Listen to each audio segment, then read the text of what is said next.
Let's have a prayer. The Lord be with you.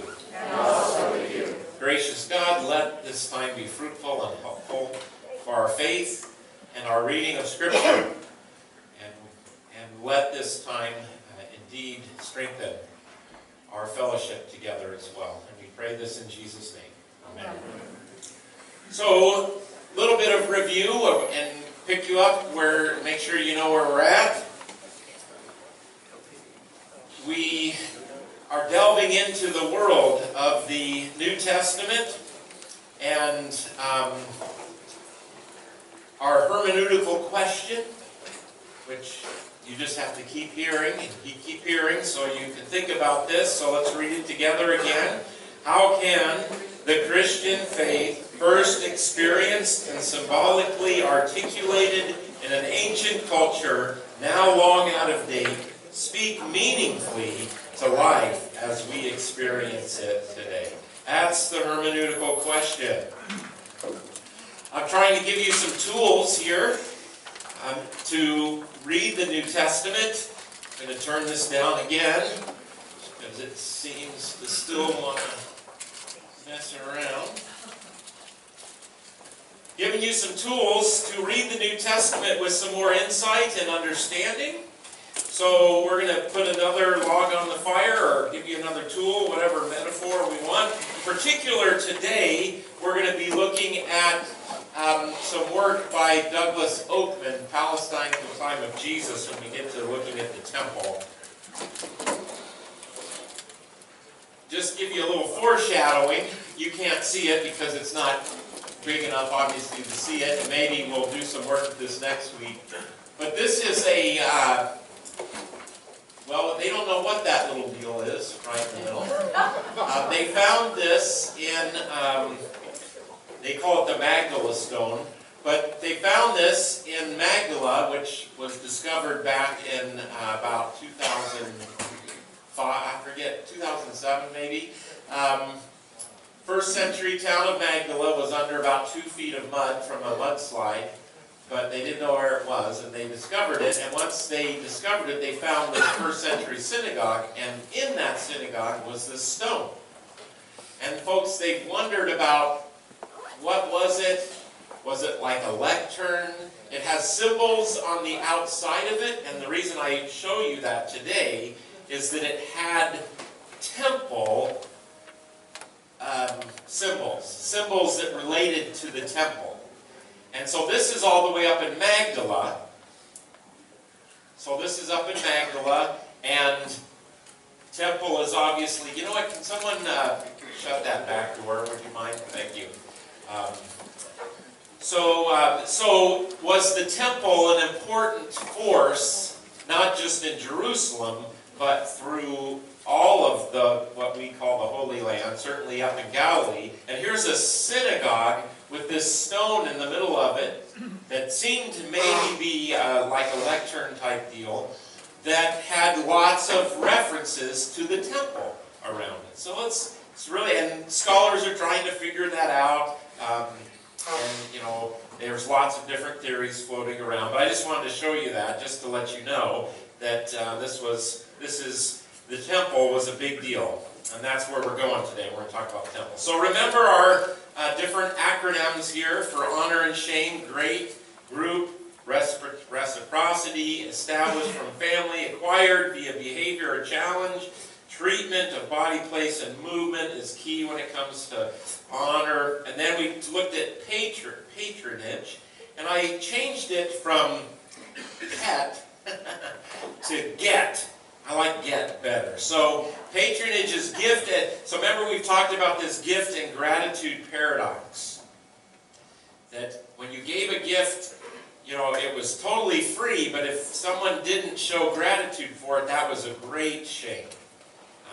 Great dishonor. And then the exchange of benefits. That all of first century life, this client patronage type relationship was going on in a way that really, for us, only functions in politics. Like, you know, in politics, you're always like, well, is this person going to give me a donation? I mean, that's the world of politics, right? I mean, that's just the way it works. Well, in this day and age, that was the way people's relationships were. You had people over to your house.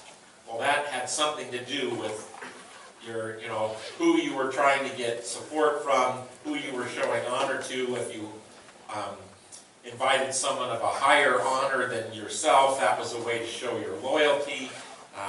If you invited someone lower than you, that was a way to show your support for them, and them coming was a way to say, hey, I'll support you, and on and on. So then there were brokers, titles, clients equals friends, patron equals father, brokers, other patrons who connect up another client to another patron. So there were brokers in the middle of this. So when you think about patronage, you can think of GET, that acronym.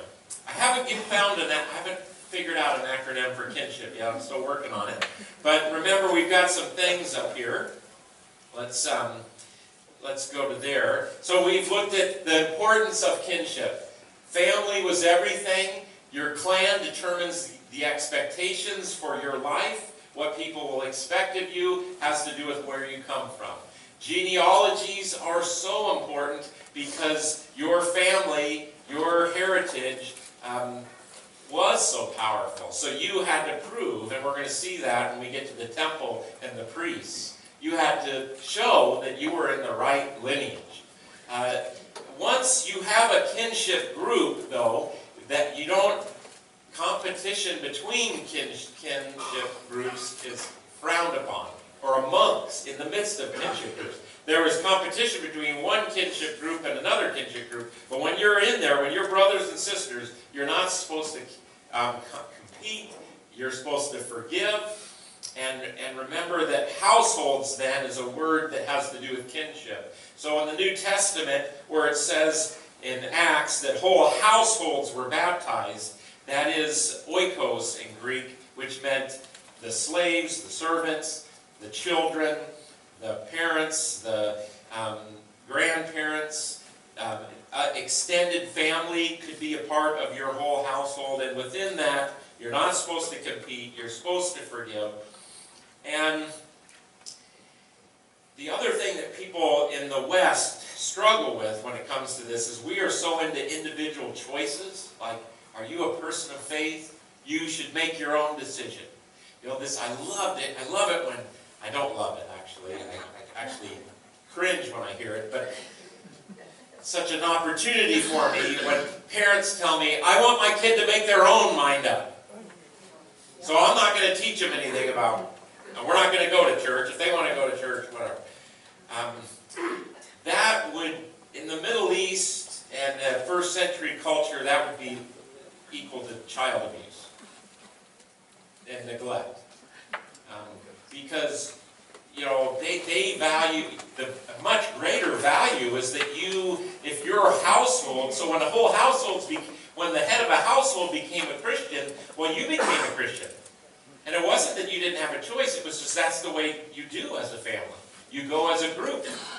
And so whole households were baptized in the New Testament. And so again, we are so individualistic, and there's some positives and negatives to that. I don't hear that as a complete negative, but this is really important. And then the concept of adoption. We really worked on that last week. I hope if you weren't there, you can go back and look at the class. This is so important when it comes to our understanding of the gospel, because the Apostle Paul, we read it here from last week, talks about how we are adopted as sons, as daughters, into God's family. Now we are akin. We are brothers and sisters in Christ. And when we start thinking about how important kinship was in biblical first century Palestine, first century Middle Eastern culture, Mediterranean culture, we have been brought into God's family, so we have been elevated in honor. And now, and the radical thing in the New Testament is that people were brought into this kinship who are from all different kinds of honor statuses in the first century. And I talked about the letter of Philemon, where Paul sends back a runaway slave to his owner, who was the head of a house church. So somebody up here, he sends back a slave who had run away and says, basically, I want you to forgive him, and not just that, I want you to receive him as a brother in Christ. So we think brother just, well, you're good buddy. No, brother is a status and honor statement. So we've got people in the Christian kinship, in God's household, the household of God now, who come from all different strata of life. And that is a powerful, exciting thing. And we wrestled and worked with how do we live into that and celebrate that last week. So, the one thing I didn't get to when it comes to kinship, which again sets the stage for us talking about the temple this morning, is the concept of marriage, and I guess you'd say it endogamy. Is that the way you'd say that? So what that is marriages that are not like, you don't have incest. You don't have like brothers and sisters getting married and this type of thing, but second cousins. This is, a little bit extended out there. This was a way to keep the kinship, to keep the family strong, and this was very common in Middle Eastern, Mediterranean culture. Much less common for us, but that was a very accepted part of life, and that was the way. So this is what I want to say about marriage and kinship. Totally different than what we think of marriage today. You probably know that, right? I mean, today we have, and I'm not again speaking against this completely, I got to choose who my bride would be, or she chose me. We chose each other. Nothing could be more bizarre to biblical, first century biblical world than that individuals would choose who they marry. Just completely nuts. You did not get married out of romantic love. Clearly that's something that happened and happens, but you got married. One, to have kids, but two, kinship, to keep the family going, and to create relationships. This gets really complicated and interesting when you get to people, the elites and the powerful. We're going to see how Herod gained power through marriages. If you need lineage, you go find a bride that has the right lineage. And now, you just open some doors. Marriages were about relationships between kinship groups. And bridging, creating, that's what marriages were for. And of course, for having children. And there were divorces. In fact, in the Greek world, or the Roman world, in the time of Jesus and the Apostle Paul, sometime, I've read at least, I'm assuming some of the sources I've read are correct, that in Paul's day, and so we're thinking in the 50s, 50 AD, divorce was so common that women were sometimes not known by how old they are, but how many times they've been married. Well, that's the Greek-Roman side of it. I'm not saying the Jewish side was, but the Jewish side, the rabbis had become a little bit more lenient, and that, you could write, a woman was a piece of property in that day, and so you could write a certificate of divorce. And then that had legal ramifications with family ties and everything, and so it got really interesting. But that's a part of kinship that we didn't talk about that you need to know about as we start moving into our topic for today. This is Oakman about marriage. In pre-industrial traditional societies, marriage is seldom, if ever, solely an arrangement between a man and a woman. This is particularly true of first marriages. Herod the Great, for example, did not merely choose Miriam, the Hasmonean princess, as his wife. He made a marriage contract with her family. It comes from Josephus.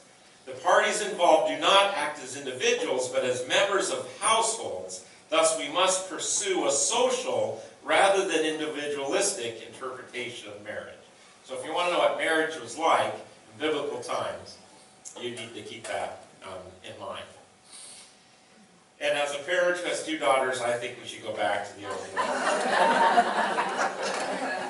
know I can do a great job. Or we can do a great job. I love to joke about that. Okay, so now what? So that's our whole concept of kinship. But now let's talk about, what does kinship have to do with the temple? Like, wow, we're bridging from family relations to the big, huge temple in Jerusalem.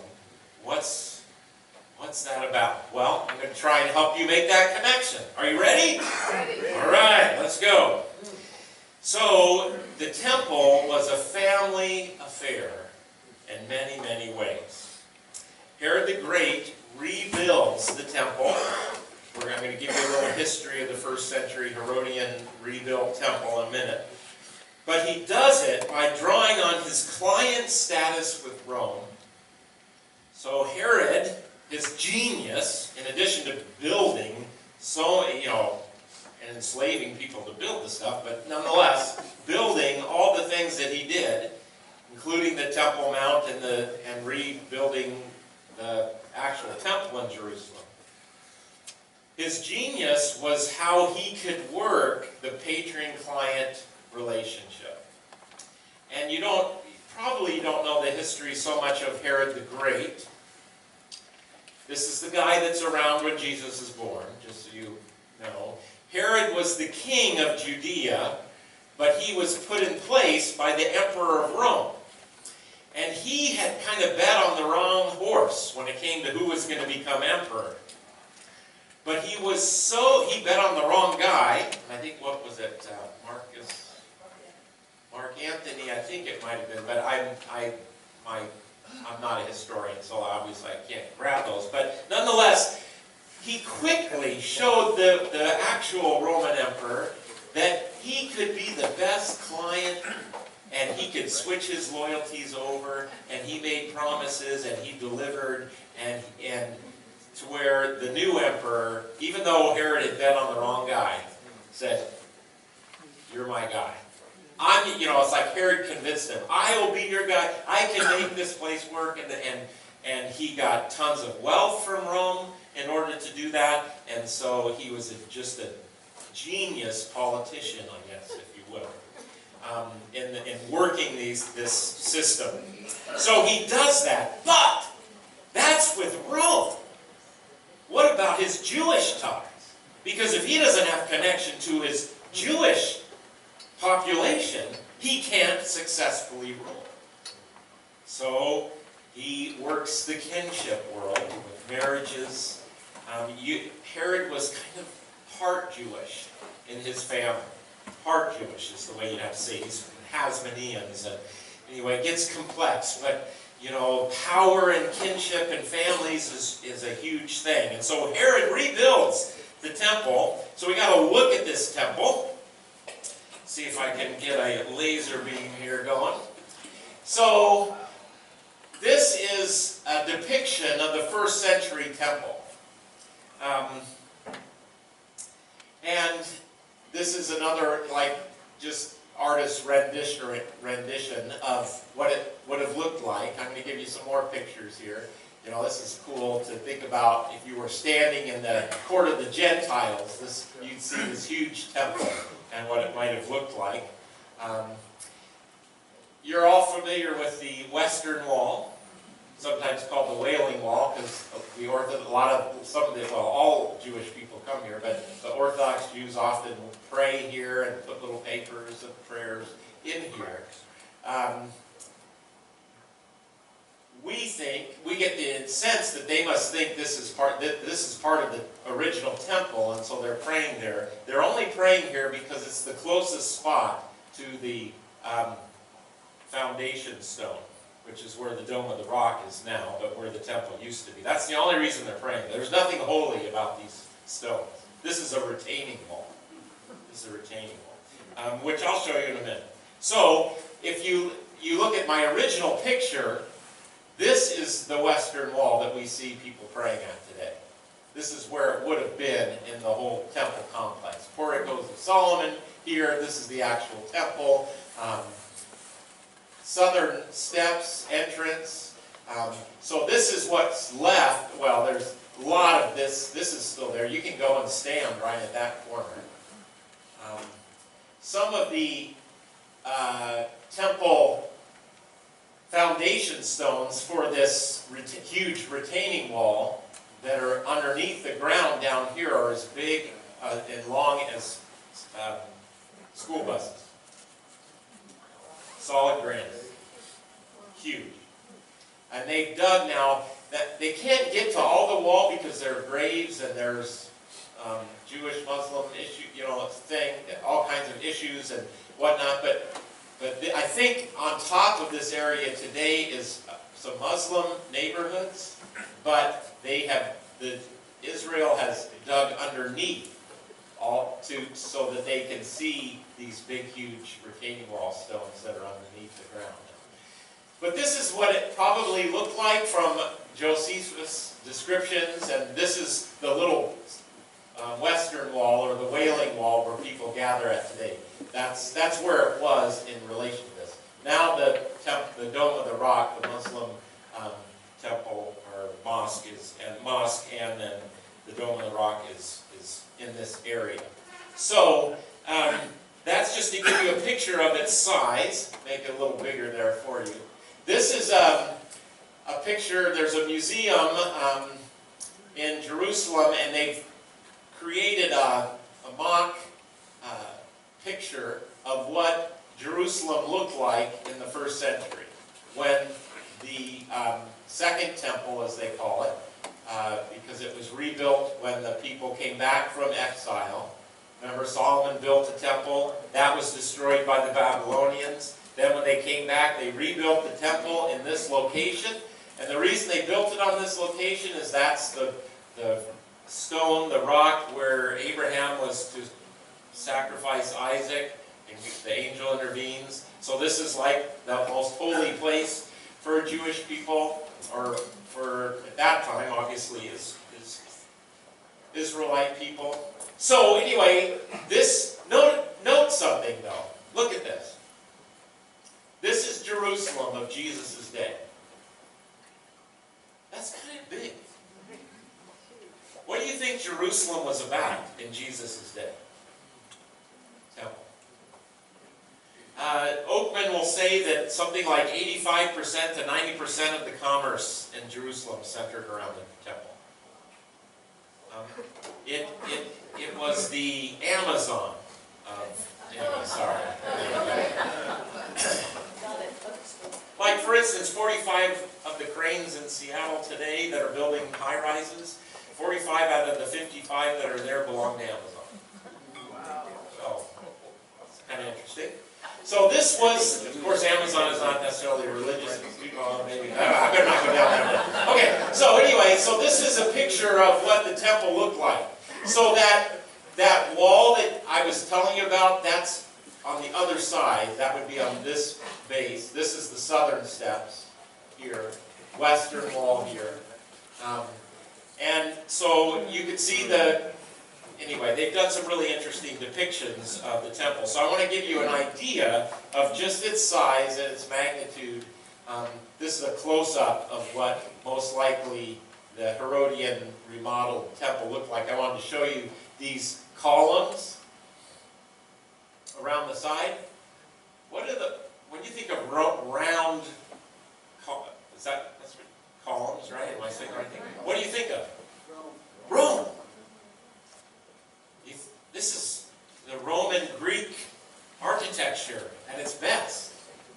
And notice Herod, when he rebuilds the temple, what has he got? Well, he's got the Jewish temple with all of its the way it's supposed to be. But look, he's brought in the Greek Roman architecture and expertise, and he does an amazing job with blending and scratching this back, scratching that back.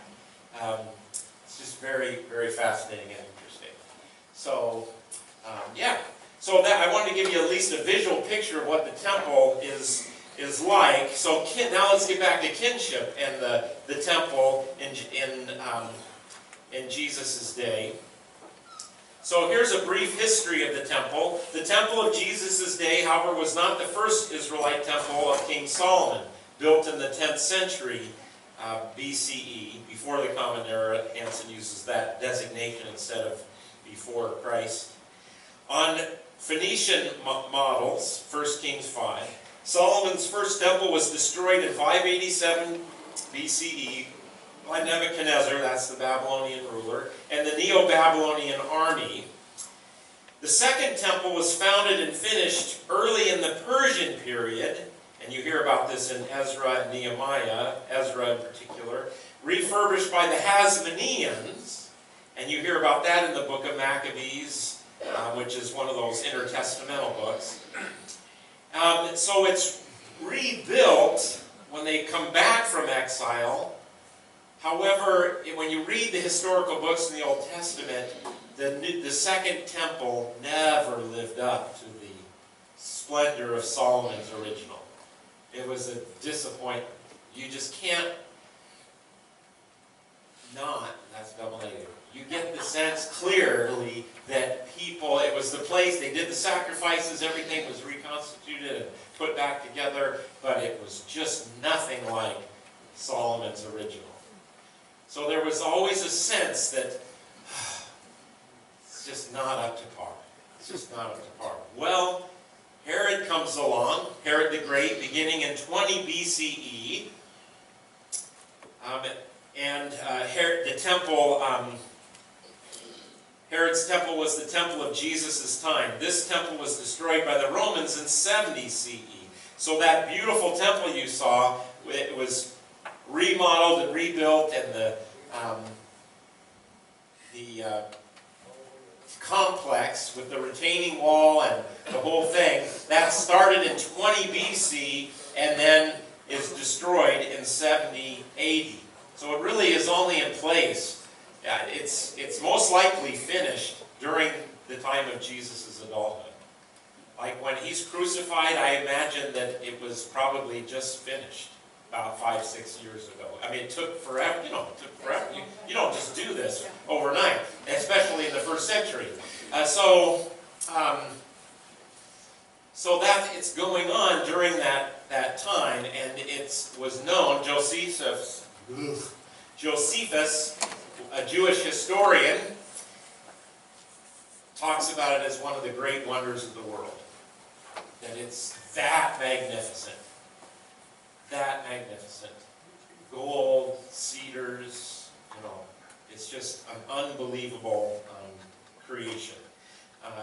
So you can imagine, how do you think the people would feel about Herod? He's in league with the Romans. He's appointed by the emperor. Boy, he sure did make us a beautiful temple. See the tension there? Okay, let's keep going. So, now, who ran the temple and how did it function? I've already told you that economically the temple was the heart of everything in Jerusalem. Okay, so how did the power structure work around the temple? What do we know about that? Well, Hansen in his book, Palestine in the Time of Jesus, spends a lot of time with this. Hansen and Oakman, I should say. So let's read a little bit. As with all ancient institutions, the temple was denned first and foremost by family ties. The high priest's family was obviously the most important. Generally, after the exile, Judean families with great honor and standing stood among the priests. Those were the people of the greatest honor. Genealogies were therefore extremely important legacies, as evident in the written material from this period, since knowing one's origins was crucial for social standing. Competing with priests for power and privilege were the non-priestly families, such as the Herods, or the older Hasmonean and Davidic families. Roman control added another dimension to the politics of Palestine. Even then, only priests had the right by Judean law to enter the temple, when he's saying temple, the inside temple, that outside court you could enter. In fact, they had the Gentiles, then the court of the women, then the court of the men, then where the priests could go. So it was kind of, that's the way the order worked. and participate in its sacrificial rites. 4 major priestly families had returned to Judea from the Babylonian exile. This is from the book of Ezra in the Old Testament. The first high priest, Joshua, descended from the most prominent family, Jedediah. With them were other priests, the Levites, who had lost honor, power, and privilege because of the exile. By the time of Jesus, high priests were appointed by Rome, or its agents, from select families only. The ordinary priestly families had by then been organized into 24 courses, that is, divisions. Levites were also accepted as crucial to the organization and operation of the temple. Priest and Levite could be used in Jesus' day as shorthand for the Judean elite, though Levites had much less power and standing than the upper echelon priests. You following all of that? Let me see if I can break it down for you. The people, yes, please. Only came from the tribe of Levi. Not by this time. Yep. They were the ones that if you go back to Solomon, they were the ones who were the priests. But now there's a division that happens, and now if you were a priestly family, it's kind of like Levite is a subset of the elite priestly families of this time. But the Levites, because of the exile and other things, had kind of lost some of that footing. I guess is the best way to describe it. So that's exactly right, Carol. They were the folks originally that were in charge.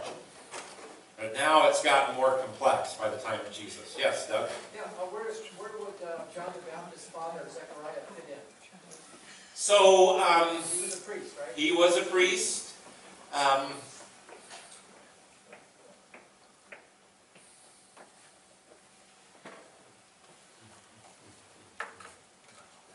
Yeah, because we hear about him going in to do some of the sacrifices. So he would have been, that's a great point, he would have been fairly prominent figure in this time. I have to think about that. I have to go back and look at what we know about it. But if he was a priest, then he would have been in the elite group, because there were hundreds and hundreds of priests, but it was a very select group of folks that got to work in it. So, good. So what I want you to know is the people controlling the temple in Jesus' day, lineage was really important, but guess who got to be the high priest? The one appointed by either the emperor from Rome or Herod, who the emperor had appointed. It wasn't, Carol, to go to your point, it wasn't strictly a matter of, by the law. It was, what do you call that? Political. Yeah. No, but there's a way, it's it starts with an S. We have a word for it. Oh, anyway. All right, you're not helping me. Come on. No, that's all right. Read my mind. Get my brain working. Anyway, how do you think people would think about the leadership and the powerful of Jerusalem, the ones who ran the temple? Well, again, you've got this beautiful temple and everything, but you're going to have some real mixed feelings. No surprise, down in the Dead Sea, where we found the Dead Sea Scrolls, this community that put all these writings up in these caves, who had led and who had withdrawn from Jerusalem and the establishment, lots of writings saying how evil and corrupt the chief priests and the priestly families are in Jerusalem. That's why they left. It's so bankrupt, we're out of here. And so you see all kinds of writings, in addition to all the Old Testament and many biblical books. You see all kinds of writings, bringing contempt on the priestly families of the temple. So, here, like I mentioned, the emperor of Rome and prefect appoint high priest. High priest is accountable to the prefect. Who is that? That's Pontius Pilate of Jesus' day. The high priest is head of all the matters administrative and legal. That's issues of the law. Economic, because you got all this money going on now in the temple. And I've mentioned this before, because Roman money would be unclean. You had to have Jewish money, and that's why there are people exchanging money to buy the doves and the pigeons and the animals so that they could have a sacrifice done in the temple. So, ritualistic and religious practices, all of those religious practices within the temple were under the high priest's purview. Here's a little chart of the way it worked. I know it's a little bit small, so you have trouble seeing it. So this is the Roman prefect up here. This would be like Pontius Pilate. High priest families. Of course, above him is the emperor. High priestly families. And this is a quote from the Dead Sea Scrolls. I'm ashamed because of the house of Cathros, which was one of the high priest families. The house. You get that oikos of Cathros. So that kinship, they are so corrupt and they're so in league with the Romans that, you know, they're just horrible. So there was a lot of mixed feelings, to say the least, about the priestly families. So then you had administrative, economic, and ritual personnel, priests, Levites, singers, gatekeepers. And over here on the economic side, you had treasurers, accountants, overseers, scribes. So when you hear about scribes and the Pharisees, you want to think about here, the Pharisees, probably, although they're not on this chart, would fall over here. Administrative personnel, well, there's police, who the Levites, by Jesus' day, were functioning a lot as the police. Judicial personnel, judge, lawyers, scribes. So this is where the Pharisees believed that all the law should be adhered to by all the people, the common folks. And so they wanted to take every bit of those laws and apply it to every bit of daily life. So this would they would probably fall over here. So you've got this structure around the temple. When you think about police, well, what did they do? In the end of the 1800s, I think it was around I want to say 1857, somewhere in there from my reading, but we found a little sign, that was above the transition from the court of the Gentiles, where the Gentiles could be, and then the next area in the temple. And there's a door, and so this was what was above. In the first century, we found the actual sign. And basically what it said, if you're a Gentile and you go through here, you're responsible for your death, because you would be put to death. So there were lots of regulations. And Gentiles, you're like, well, why would a Gentile be there to the temple? Well, Gentiles became Jews.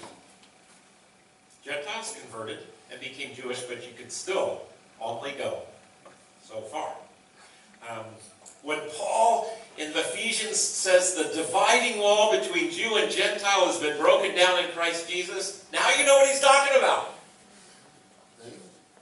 All right, so this is, I just want to give you, you're going to go, well, okay, this one ear out the other, whatever. But I just wanted to get you some sense of the complexity of the power system. So when it comes to operation, 20 priests chosen by lot daily for the daily sacrifices. And this is where I go back to Doug, your question about John the Baptist, Dad. And yeah, that's what I think about that. Up to 1,500 available for weekly service.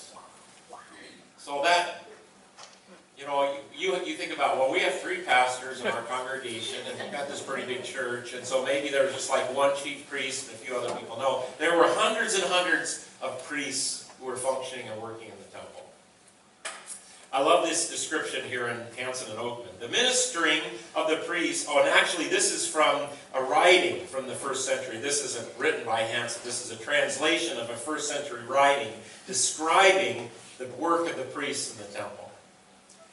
The ministering of the priests was absolutely unsurpassable in its vigor and the arrangement of its well-ordered silence. All worked hard of their own accord, with much exertion, and each one looks after his appointed task. Their service is unremitting, sharing the sacrifices, some undertaking the carrying of wood, other oil, other wheat and flour, others the sweet spices, others offering burnt offerings of the parts of the flesh, all of them exerting their strength in different ways. A general silence reigns, so that one might think there was not a single man in the place, although the number of ministers in attendance is more than 700, in addition to a large number of the assistants bringing forward the animals for sacrifice. So these would be people working in the outside, bringing things through. You'd have the few select ones who go into the inner part to do some of the sacrifices. It gets very complex, but just a wonderful description we have of what it was like in the temple.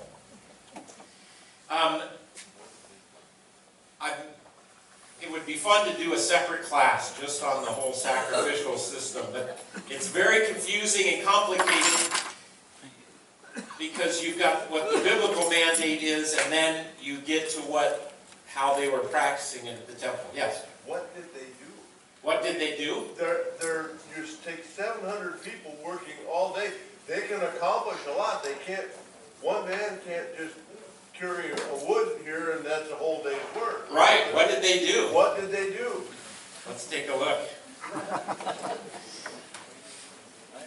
I'm going to throw a couple more quotes on and then we'll come back. That's a great question. The purification sacrifice might be seen as similar to the modern medical procedure of dialysis. Actually, I want to go to this next quote first. Our modern conceptions of the temple are rather bloodless and undoubtedly too spiritual. An appropriate analogy is a slaughterhouse. Enormous amounts of animal blood spilled around the altar every day and splashed upon the priests as they worked. The temple architects had to design very special drainage systems to convey the blood down into the depths of the Temple Mount and thence away. Enormous quantities of water were required for this purpose. Hundreds and hundreds of animals were being sacrificed every day. So you've got people bringing the wood to keep the fires going. You've got people bringing the animals, doing the slaughtering and whatnot. So what were they doing? Cleaning. That's a good question. And to me, I go, that's a lot of people. That's more, I think we could get that done. But it especially intensified the Passover, right? Sure, absolutely. Because you've got all these people there, and they're doing the Passover lambs. And in the time of Jesus, the Passover lambs were prepared at the temple. And then people would come to the temple and take their lamb back to their home. So it's a great question, Chuck. They're not spiritual type people then? These priests are not spiritual then, they're laborers. Is that what you're saying? I'm going to say it's a combo. I'm going to say they did believe this was very spiritual because these sacrifices were doing what I'm going to read now. But there was so much labor, and so it was very much more than just being there and saying prayers. It was very practical, very, how do you just get the whole system done? But I think it would be pushing it too far to say that it wasn't a spiritual enterprise, that it wasn't a religious enterprise. But just the doing of it was very, just very pragmatic. There was a lot of stuff to do. So, but how did they think about the temple? Because for us, with the whole sacrificial system, we're kind of like, it's hard for us to get it. But this is a great analogy. I really like what they have to say here. The purification sacrifice might be seen as similar to the modern medical procedure of dialysis. The ancient temple was like a kidney that attracted and cleansed impurities in the social body. The sacrificial blood enabled this dialysis machine to work by absorbing and removing the impurities. purification offerings, doves after childbirth. There's a quote from Leviticus. Purged not only the sanctuary, but also restored the postpartum woman to normal life, while acknowledging God's sole authority to establish pure blood relations. Interesting. You think about the temple as a slaughterhouse and a kidney. It's absorbing and purifying all the impurities of individuals and of the society. And you can see why they think this is so, this has to keep going, because this is what is, keeping us going. So now you go back to when Jesus says, destroy this temple, and in 3 days I'll raise it up again. Does that give it a whole new meaning? And Paul will say in Romans 3 that by faith, by grace through faith in the atoning, that's work of Jesus, we are made right. So if Jesus is the new temple, he's the new kidney. I know it may not be the way you want to look at Jesus, but so he's not just saying, I'm going to be the place where you meet God, which he certainly is, but if this is the way people looked at the temple in Jesus' day, for him to say, I'm going to replace this temple. Interesting. Yes? So if in the olden days there, those sacrifices were through the rite of atonement, then Jesus is now our new atonement. Absolutely. Absolutely. Well, if we wanted to just take a look at, I'll come back to Mark there. Let's just go to Romans 3:28, something like that.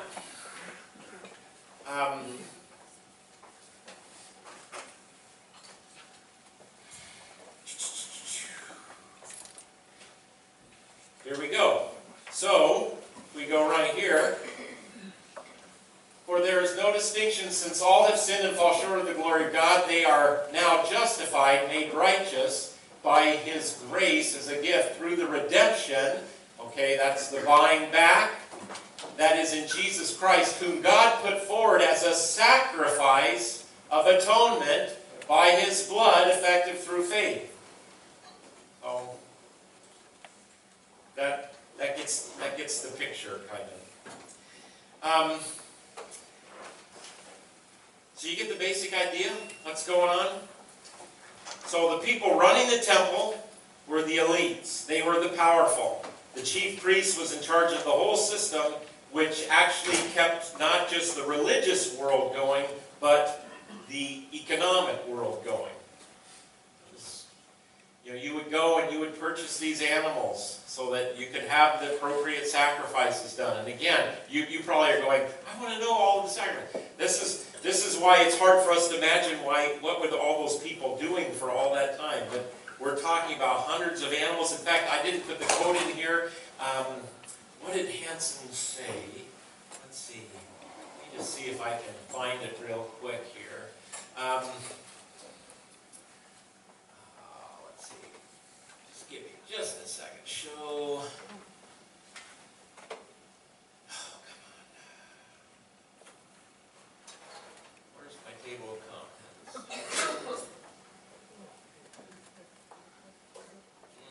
Okay. Let's see. He was talking that there were just the number of animals that were being killed in the temple each year is just mind-boggling. Like hundreds and hundreds of animals each day. Each day. What did they do with them? They burn them up. Some of them they got to eat. Some of the meat the priest got to eat. Some of it could not be, so it was burnt. There were grain offerings that were poured. There were water. There were wine offerings that would be poured over the altar. There were spices. It's really complex. And it's the power. It's the hub of power in Jerusalem and in the whole area. In all honesty. So where does kinship come in? Well, Herod wants to be connected to this power elite, and so he gets married to priestly family, the daughters of priestly families. So he's connected there. Throughout time of Jesus, Herod and the Roman prefects appointed the Jerusalem high priest. Herod the Great married successfully 2 women, successively, yeah, not really. 2 women from high priestly families. It goes on. These priestly marriages were designed to further consolidate his power and increase his status. The prefects also had control over the high priestly garments. And again, the prefect is a Gentile, has control over the high priestly garments. The Roman administrative apparatus served as a guarantor of major Roman interests in the Palestinian social system and a check against indigenous attempts to pry free from Roman control. So now I just want to have us look at some scripture. Having heard all of this, let's see here. Yeah. And we'll go back to Mark. Let's just go there. So, because we're heading into Holy Week, so what is this? So, boy, Pastor Bill, this is a lot of information, so why is this helpful? Well, now let's just read a little bit. Let's scroll through and read a little bit of the Passion according to Mark with this new information you've got. Okay? So it's 2 days before the Passover and the festival of unleavened bread. The chief priests and the scribes were looking for a way to arrest Jesus. And Mark, the chief priests, they're the folks that are most after Jesus. The chief priests and the scribes, so scribes were part of that system, the chief priests above the scribes, but the scribes were part of the administrative organization. Sorry, Chuck, I keep going back to your question. Bureaucracies, it's hard to know what all those people do. Well, you got a big system. I'm not saying they're not doing important things, but you got a big system with all kinds of things to get done, I know. So they're looking for a way to arrest Jesus by stealth and kill him, for they said, not during the festival, or there may be a riot among the people. So you've got the people and the chief priests, not one and the same. The people have mixed feelings about the priestly families. They're the elites. They're the ones in control of the purse strings. They're kind of in league with the Romans, but not, so they're doing this dance, and you got the people, and now they're following this rabbi from up north, or they're interested in him, who's gotten all this honor from doing all these miracles and amazing things. In the Gospel of John, the thing that gets Jesus killed is that he raised Lazarus from the dead. Once he does that, they say he's got to go. Why? Because, his honor just keeps ascending, so now he's a threat, and a great threat. And so, in the Gospel of Mark, though, you've got the people who are excited about Jesus for various reasons. And what are they concerned about, these chief priests? Remember, who's in charge of the chief priests? Pontius Pilate. And what's Pontius Pilate's big job for the emperor? Keep the peace, baby. Keep the money flowing. So the priests are beholding to Pontius Pilate, who's beholding to the emperor. So the priests don't want a what? They don't want a riot. Because that's going to get Pontius Pilate in trouble. They get him in trouble. They get themselves in trouble. So there's this really weird, interesting dance. It's not surprising that 30 years after Jesus is put to death, the Romans say, we've had enough. And they come in and they destroy the whole thing. So Jesus is right in the midst of all of these tensions. Let's go a little bit further down in the chapter, over here. So if we get to the betrayal of Jesus, immediately while he was still speaking, so Jesus here is in the garden, and they're, stay awake with me, all of this, and he's praying, and there's the great sweating prayer, and he stay awake, and immediately while he was still speaking, Judas, one of the 12, arrived, and with him there was a crowd with swords and clubs from who? Chief priests, and the scribes, and the elders. Now the elders are interesting. If I went back to that organizational chart, under the administrative part is what was called, and we don't know exactly how the Sanhedrin was put, but they were the council, but they were still under the chief priest's kind of structure. And an elder would have been probably a member of the Sanhedrin, and maybe from the countryside. So a little bit outside the chief priest's deal, but most scholars that I've read think that the elders would have really been caught betwixt and between. You know, do they side with Jesus? Do they side with the chief priests? You know, who do I go with? Because they were a little bit outside the temple system. But nonetheless, Mark tells us that they come from the chief priests. The scribes were a part of the temple system, and the elders. Now the betrayer had given them a sign saying, "The one I will kiss is the man. Arrest him and lead him away under guard." And so when he came, he went up to him at once and said, "Rabbi," and kissed him. And then they laid hands on him and arrested him. But one of those, and then we've got the whole striking of the sword. But notice what Jesus says. Have you come out with swords? Have you come out with swords and clubs to arrest me as though I were a bandit? Day after day I was with you, where? In the temple, teaching. And you did not arrest me.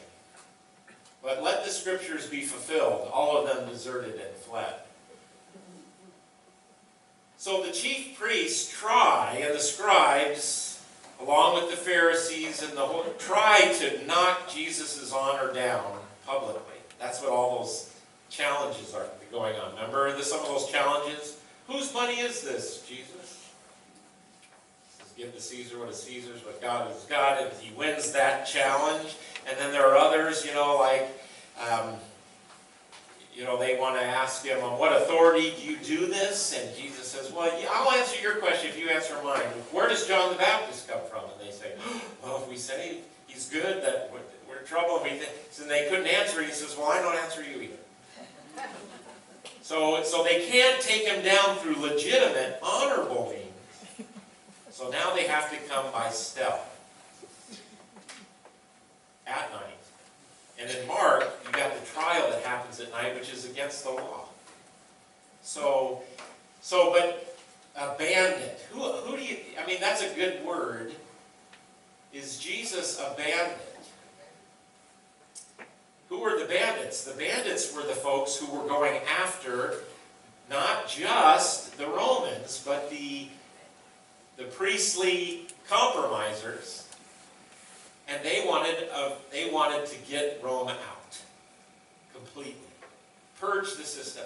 They were the zealots, the revolutionaries. And Jesus says, are you treating me like a bandit? I've been hanging out in the temple all this time. Why didn't you get me that? It really helps us when we look into the system of the first century temple to see where Jesus fits and why there's this conflict. And it's not just political. A lot of scholars want to say, well, Jesus was just put to death for purely political reasons. No, that's a Western problem for us. We think we separate politics from religion. And that's a good thing in many respects. But in this time, you couldn't pull those things apart. Religion was totally enmeshed with power and the power structure of society. And so Jesus has the conflict with the elite folks and over the temple system, which in my view, one of the things that gets him killed in Matthew, Mark, and Luke is that he cleanses the temple, he casts out the money changers, he calls them, you've made this, you said you've not just made this not a house of prayer, but you've made it a place of bandits and robbers. You're stealing from the people. And he does a Lord's Supper where he says, this is my body, this is my blood, the new covenant in my blood. So it seems like this whole sacrificial system is being overturned, which of course confronts the chief priests. They don't, you're going after my pocketbook. You're going after my spot. Well, they were following the Old Testament. Sure, that's right, they were. Exactly. They were doing, they were, at least to some degree,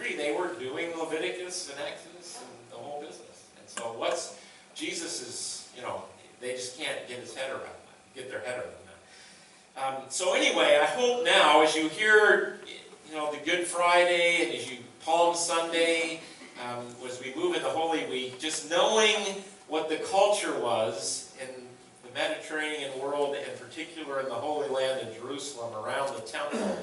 I've just given you a quick brushstroke of how it functioned. I hope that'll help you now as you read the Gospels. You go, oh, that's going on. I actually wanted you to do some work on your own today, but we're out of time. So hopefully this was helpful. Next week, we got to weave some stuff into Palm Sunday, so we'll do some New Testament cultural world around Palm Sunday. And what's coming after that, the way we'll kind of finish up, is also on purity laws. And that was a huge issue in first century Judaism and in that time. So anyway, that's where we're headed. We are grace-filled.